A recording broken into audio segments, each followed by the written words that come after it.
Welcome to APUSH. Today we're going to discuss cultural change in the aftermath of World War I as we move into the Roaring Twenties. Basically, how different groups reacted to the different social and economic pressures brought on by the Great War. So we'll dive in. By the end of today, you should be able to identify the way American culture again changed and shifted in the 1920s and the extent to which these changes benefited a variety of different groups, and as always, to what extent all of these changes are unique to this time period versus to what extent are they a continuation of previous movements that we've discussed. So, during this time period, we're going to see mass urbanization. Cities are going to grow even larger as businesses become more efficient.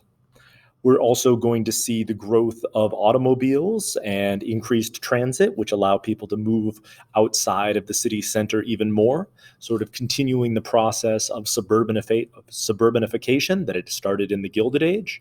And increased construction techniques are going to lead to increasingly taller buildings, which then allow cities to utilize their space more efficiently. So all of this is going to lead to a continuing flow of increased movement into cities and suburbs, which continues the trend that has been happening for the past approximately 100 years. In addition to this, we get the beginning of the rise of mass culture, the idea of sort of one unifying American culture that all Americans can sort of look to and say, wow, yes, that represents me. So within this, of course, within this comes from, or this process comes from the growth of mass media. We start to see radio stations taking over and expanding to larger areas. So regardless of what city you lived in, you could tune into the same radio station, hear some of the same radio dramas, hear some of the same music, and this develops a sense of sort of unity between different groups of people. We also see the mass production of American goods leading to standardization of fashions, which leads to, again, similar people in different areas now developing or adopting the same fashions. And we see the rise or the beginning of youth culture, this idea of the teenager. Because the progressives had worked to ban child labor and to move students or young people into mandatory schooling, we get the creation of this new group of people who are certainly not classified as children, but also aren't completely adults yet. And so we start to see or trends to address this new demographic. For example, the Charleston is a dance craze that swept the nation and was very popular amongst young people. So we get this large creation of mass culture where Americans are, regardless of their geographical distance, doing, wearing, and listening and dancing some of the same things. We also get the rise of Prohibition during this time period and right after World War I. Prohibition advocates or temperance advocates had been pushing for prohibition going all the way back to the Second Industrial Revolution, the Second Great Awakening. And so what you end up seeing is these groups co-opting some of the imagery of World War I to push for this. And we get what used to be a regional movement. For example, I'm sure we know Carrie Nation smashing open kegs and casks with her hammer or with her hatchet and smashing up bar rooms. So whereas previously states like Kansas had already banned the sale and production of alcohol, now we finally get an amendment to the Constitution that makes it universal. So we get the 18th Amendment banning alcohol. Women's roles also changed to some extent during this time period. Women had moved into the labor force in large numbers during World War I in order to make up for the slack of the mobilizing men, but they were in general discriminated against, paid less, and not treated as equals during this time period. But at the same time, they did now have more opportunities. And unlike the Second World War, where many of the women left the workforce, a lot of the women who joined the workforce during World War I stayed. And so we get a much larger percentage of women working outside the home in this time period than we had really in any time period going all the way back to the earliest years of the Republic. This doesn't mean, again, that gender roles had completely shifted, but we do see sort of a pushing and a stretching of what it means to be a woman in the United States, even if popular culture really falls back on these traditional tropes as far as expectations for women. So we're seeing baby steps forward. One of the things that really sort of speeds up the ability of women to move out of the private sphere, and we're really going to talk about these different spheres for men and women a significant amount going forward, is the increasing acceptability of birth control. Birth control, of course, allows women to have fewer children, which means that because, of course, traditionally, the most of the onus for raising children would be on the women and or the mothers. If women have fewer children, this increases their opportunities to do other things beyond raising children, which I can definitively say raising children takes a significant amount of your time and energy. So we start to see groups like Planned Parenthood created in order to increase the accessibility of birth control. The person who's most associated with this is Margaret Sanger, who is one of the founders of Planned Parenthood.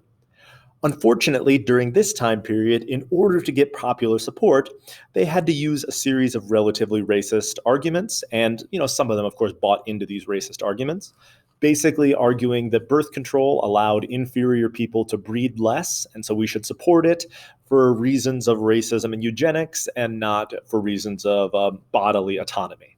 So there's that.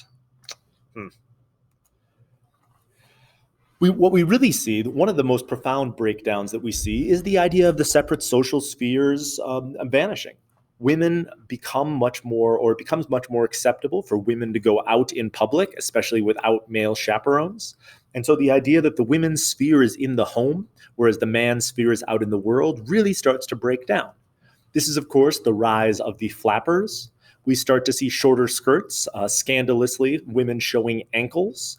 We see the short haircuts and the hats and the dancing and the drinking. And for at least a group of women, they feel much more comfortable going out and participating in life and connecting with other women and living a life that is not necessarily tied to a husband and a family.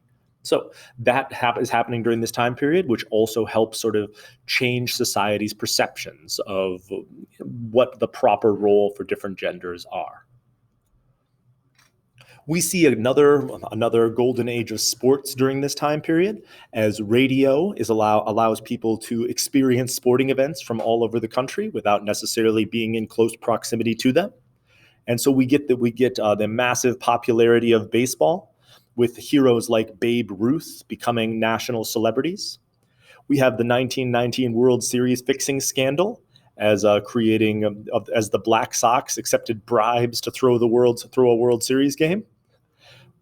And we see the growth of the National Football League, a professional football league based mostly in the Northeast, which took the popular college sport and now made it professional.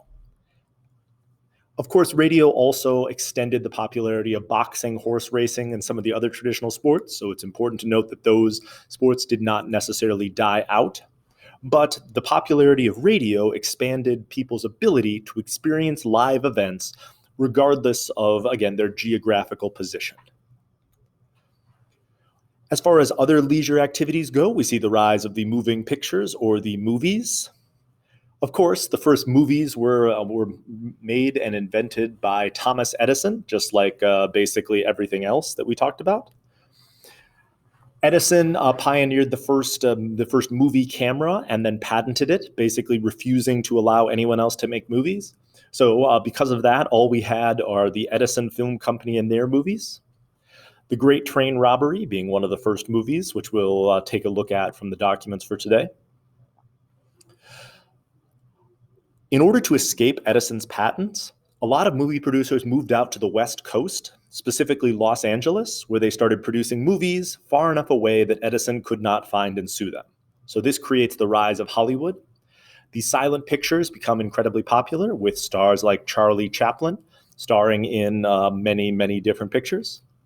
And we get the first talkie, or talking picture, with Al Jolson's The Jazz Singer, which is a heartwarming tale of a performer who performs mostly in blackface in order to mock African Americans. So that's exciting. Movies, of course, are important because they, again, represent this increase in leisure activity that happens during these time periods of expanded economic opportunity. We also, during this time period, because of course we have all of this extra money floating around, we have a renaissance in art and architecture. Aaron Copland and George Gershwin become two of the most emblematic or most well known American composers. Frank Lloyd Wright creates his Prairie Modern style, which you might recognize as the style our library is designed in. And Georgia O'Keeffe, it becomes the sort of representative representation of American realism. Look, here she painted an apple. It's clear from this that I don't really get art or really music either, but it's important to know that you see all of this sort of cultural flowering during this time period.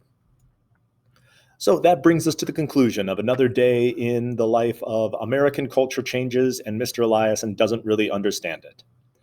When we come back, we'll take a look at the conservative backlash to a lot of these things and how the traditional forces in society reacted to these stunning changes.